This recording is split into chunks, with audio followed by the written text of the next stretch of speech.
Hey, how's everybody doing today? This is Lightning Talk 2.2. I'm Damon Wilson, and we're going to be talking about mitigation measures for space exploration. So the one thing that I guess everybody has to talk about, we have to talk about, is microgravity, all the complexities that go along with working in microgravity. Especially if we're talking about Mars, we're talking about somewhere else. Mars, I think, is like 34% the gravity that we have on Earth. But even we're talking about in transport and everything. So during pre-mission training, that's going to be even more important to anything else and how people deal with things. So when we talk about microgravity, I'm going to talk about the human osmotic property changes. So these are going to affect things down the road, and I'm going to bounce back around into that. So there's going to be interstitial, the fluid in the space in your body, lymphatics, which help you heal and recovery and get rid of some of the toxins in your body, cerebral spinal, mechanical changes, metabolic, and then anemia and orthostatic intolerance. It leads to brain issues because it makes it seem like you're anemic when you're not, because you just reduced the amount of blood cells in space. So integration of specific physical activities that simulate the current equipment in the space station. I'm going to have a link in the box below that's going to discuss some of the equipment that they have specifically to reduce the loss of muscle mass through cardiovascular training and also muscular. So key things to note is bones atrophy 10 times faster in space, kidney stones, fractures, disc hardens. So your discs harden if you think about the osmotic properties. If fluid isn't flowing the way they're normally supposed to, it could lead to cerebral spinal fluid leaving that section and causing those discs to harden. Some neuro issues associated with that are inner ear vertigo, because there's these crystals and there's these hairs that allow you to understand what up looks like, and it's very difficult when there's microgravity to actually understand what up is, and that could lead to like a 72-hour motion sickness. And the only way to kind of get that is to like physically realize like your position in time and space, right? Like, because there's not, hey, this is up. Rehydration pre and post is super important to the mission sets. In 2019, they were recommending normal saline. However, a product called Plasma-Lyte, which is non-acidic, you don't want to, if you're having issues with things, you don't want to add something more acidic to your body. So Plasma-Lyte has some of the best osmotic properties and is actually really close to the pH level of the human body, so that's way better than giving somebody normal saline. So I would recommend Plasma-Lyte. You can look that up. Re-entry mitigation for gravity is using recumbent posture to reduce some of those effects.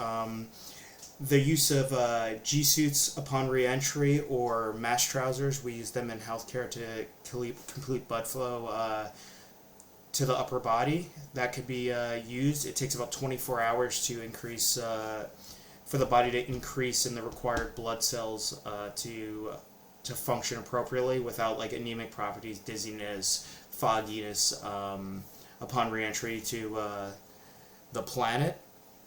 The immune system, super complex. They're still working on it, and there's ethical issues associated with that because of human scientific testing and studies, right? Like, we can't just go out and infect people and put them in space. So there's some issues associated with how do we mitigate those problems. The big thing with that, the way everything interacts differently in space, is latent diseases can reactivate.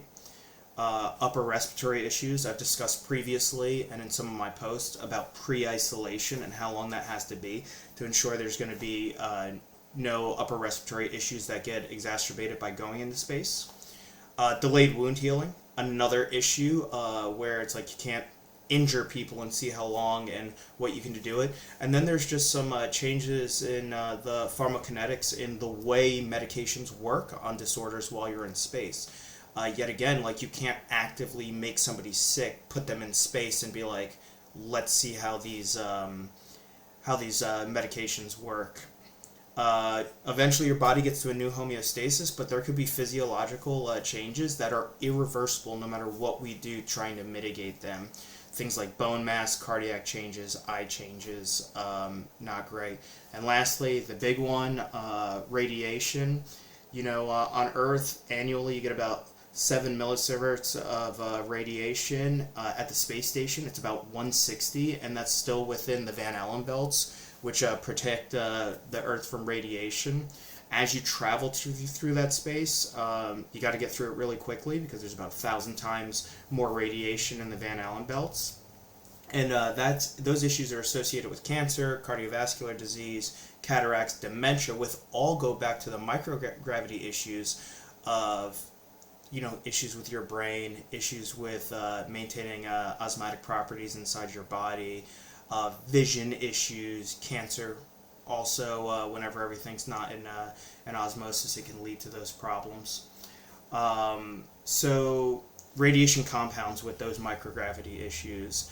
So to fix some of those issues associated with radiation, they have this system. It's called a Crew Hat. It's a Halbeck Taurus, and they're trying to use magnetic fields to reduce the amount of radiation down to about 5% or below 5%, the cancer risk associated with the protections that we see on Earth, which is pretty interesting. I'll also post that link in the description below.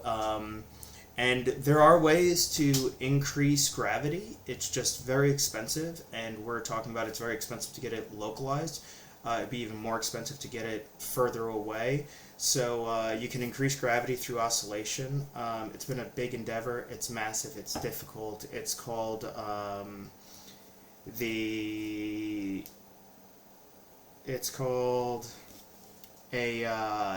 O'Neill cylinder, but we're talking about rotational masses going in opposite directions and to increase gravity, and then you would have to still put this in a space or then find some way to mount this to a surface and not lead to all the issues also associated with issues with like vertigo and motion sickness. So that's why they have two rotational masses. I'm going to put the link about the O'Neill cylinder below also.